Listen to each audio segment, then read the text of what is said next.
Mi familia, what's going on? Today, I thought I would share with you guys my musical journey because I figured maybe there are some of you guys who are following me who want to do something similar and you want to pursue a music career, so maybe you can glean from my story. So, my musical journey starts back whenever I was 5 years old. I grew up on the road all the time, going from venue to venue because my parents were in a CCM band called Go Deep, and they traveled around and led worship everywhere. And so me and my sister were homeschooled. We did school in the backseat of the car, and I remember at certain stops, my dad would have me come up on the stage and he'd have me sing this song called I Love Jesus Better Than Ice Cream, which I'm not gonna sing right now because then YouTube will demonetize this video, but it's a really fun song, and I remember having a lot of fun doing that, and I remember thinking to myself, you know, maybe I want to do music, you know, as a career. Not that I even knew what a career was at 5 years old, but I was like, my parents are doing this and they seem like they're having fun, so maybe this is what I want to do too. And so flash forward, now I am 9 years old, and I'm 11 years old. I'm 11 years old, and for my 11th birthday, I got an iPod Touch, and this iPod Touch was everything to me. Not really, but it was a really cool gift my dad got me, and I remember it was the first iPod they had the front-facing camera on, and I was just like, this is insane. But anyways, I got that iPod Touch and downloaded GarageBand and started messing around with GarageBand on there, and my dad had an iPad, and I remember I'd be messing around with GarageBand because it had just come out around that time. And you know, I had started kind of like playing some G and C chords on guitar, but really like the passion for music hadn't really kicked in yet. It was something I just kind of messed around with every now and then. So now we're at my 12th birthday. Funny how time flies when you're having fun, right? But all year whenever I was 11, I saved every last dollar that I possibly could, which was basically just the allowance money that my parents had given me for doing random things that probably I didn't deserve any money for. But all year I had saved up and saved up and saved up because my parents told me we're gonna match the amount of money that you save up, and you'll be able to, if you save up enough, you'll be able to buy a Mac. And for a reason unbeknownst to me, still to this point, I had this crazy ardent desire. I wanted a MacBook Pro so dang bad. So I was really good at saving. So I remember I actually saved up almost like $400, which is basically my entire life savings. And my parents matched that, and so for my birthday, they got me my first MacBook Pro for my 12th birthday. And that's whenever I really started digging into, hey, what is this little GarageBand app on here? I started messing around with GarageBand more. I started making some videos with my cousin, building websites, and just a bunch of random stuff. I still don't know why I wanted a Mac so bad. But anyways, I remember for my 13th birthday, notice that I always say I remember, I need to stop making a habit of that. But I remember for my 13th birthday, I had started getting a little bit more interested in music to the point where I asked my dad if he would get me some professional software, which I didn't even know what that meant. But I asked him if he could get me some professional software to make some beats with. So for my 13th birthday, he got me a little Avid interface, and he also got me a Pro Tools 9 setup. So I was pretty dang stoked. I remember opening it up and having no flipping clue how to do anything in Pro Tools. And from that day on, I started asking my dad how to do things in DAWs just about every second of his life. And so I remember being completely confused, but just literally trying my heart out to make some songs. But to no serious avail, other than retrospect, I probably learned a thing or two about Pro Tools. Also, whenever I was 13 years old, I had just gotten involved at my church, Gateway Church, and I started playing on the worship team. And I remember after playing my first service on the worship team, I was singing BGVs. I remember stepping off and being like, I want to do this for the rest of my life. This is the greatest thing ever. So seriously, that was the time that like the actual desire to pursue a musical career was birthed inside of me. Yeah, that was me at 13. I still didn't do much with music. It was something I just kind of dabbled with and messed around with my friends.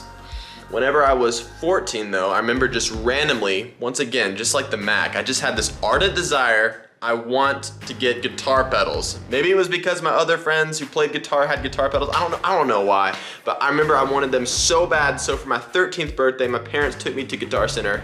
Also, just shout out to my parents. Thank you for buying me all this random stuff that was super expensive. But yes, so for my 14th birthday, my parents took me to Guitar Center. I picked out a few pedals and I just got started picking away, and that actually transitioned me into actually liking the guitar itself, and that kind of started me on that journey of getting better at guitar.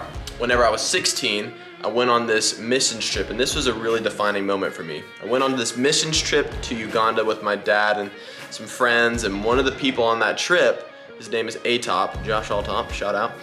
And on that trip, I remember at the end of it, after we had done a week of leading worship there, I remember me and him talking and him asking me like, what do you want to do like with your life? And I was kind of like, I don't know. No, I was like, I think I want to do music. Like, I'm really enjoying playing guitar and learning stuff. And he started talking to me about something that I had seen in my dad growing up my whole life, but I'd never put words to, and that is called work ethic. He was like, if I was you, I would be in the shed, which means practicing. He said, I'd be in the shed every single day for as long as I possibly could. I'd be making songs. I'd be practicing my instrument. I would be singing. I'd be doing all these things. And I remember thinking like, wow, like maybe a music career doesn't just happen by itself. That conversation put me on a trajectory that I think is a big part of where I am right now today. So flash forward even more, see, we're time traveling again.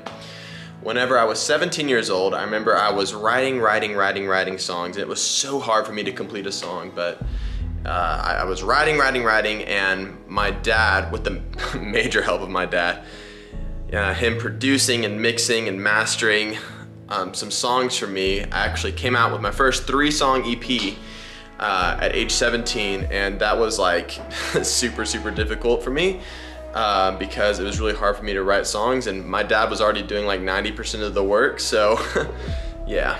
But that was the first project that I put out, and yeah, it actually performed pretty well. It charted iTunes and all that good stuff, but after that, I still knew nothing about building a brand or really even building a music career. I just put out a project and that was it.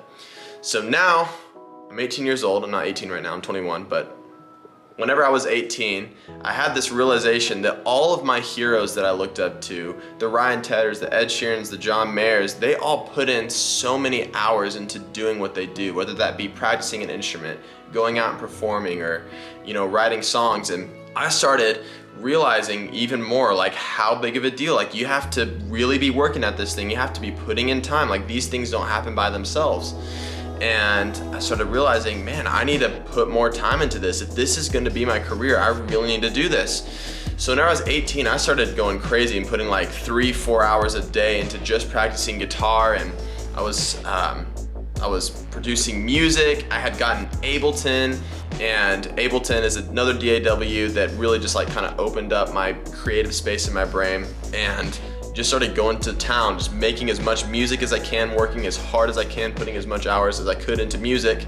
So that year I started progressing a lot as a producer, and I realized I can actually make all my own music. And listening to guys like Ryan Tedder, listening to their podcasts, I figured out that a lot of these guys are actually making every ounce of their music. They were doing all the production, all the tracking, and a lot of the mixing. And so I was like, okay, like maybe I'll try my hand at that. So in 2018, I made 2 songs, Say and Steady Love. I produced the whole thing. My dad mixed and mastered it. And I was like, yes, I'm making all my own music. And so that was the first time I had really, been a part of the production process like super heavily, where I was actually doing the production. 2019, I just went absolutely ballistic. I started making as many songs as I could. I ended up putting 6 songs out that year, and that was the first year, just last year, whenever I started mixing my own stuff. And once 2020 hit, I remember at the very end of 2019, one of my friends told me about this guy named Gary Vee, who's basically the content guru. And I started listening to him, and he was talking about putting out 100 posts a day, just crazy stuff I'd never even thought about, and talking about, even as a musician, like, you need to be building a brand. And building a brand, what that requires is you telling your story and putting out content, putting out music videos, putting out songs like crazy.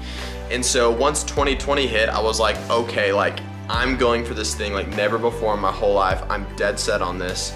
So 2020 comes around this year, and so far I've put out 26 songs, which is way more than I've done in the past. And this entire year I've produced, mixed, and mastered all my own songs, written them all, produced them all, like everything. And yeah, this year I went from having 6,000 followers on Instagram to now I have over 17,000. Went from having like 400 followers on YouTube or 400 subscribers on YouTube to, or maybe it was more like 500, to now having over 1.6K. A lot of things started growing this year. A lot of people started reaching out to me this year from labels and such, just, you know, checking out my stuff and wanting to get to know me. And yeah, it's been crazy, and I'm still at the very, very beginning. Even like going over this story, I don't usually talk about this a lot. I'm even thinking about how, man, that's such a short amount of time. It's way shorter than I realized. And so maybe the thing to glean from this story is the more that you concentrate your effort and your focus on something, and the more work that you put into something, the more it's gonna succeed, period. With music, the more you dedicate yourself and the more time you put into it, the more it's gonna succeed, period. Like, period, and then another period after that, because that's really what it's all about. It's about dedicating yourself just like you would to any career. I mean, you have people that will go to college for 4 to 6 to 8 years getting a degree and working jobs where they're spending 8 hours at one job every single day. And people don't think of the creative world the same way. It's the same way. Like, you have to put in the work, you have to put in the effort. So if there's one thing to glean from this video, it's to do the work, put in the effort, and just watch it grow, because it will. But yeah, that's my story. I appreciate you guys tuning in, and until next time, peace out, fam.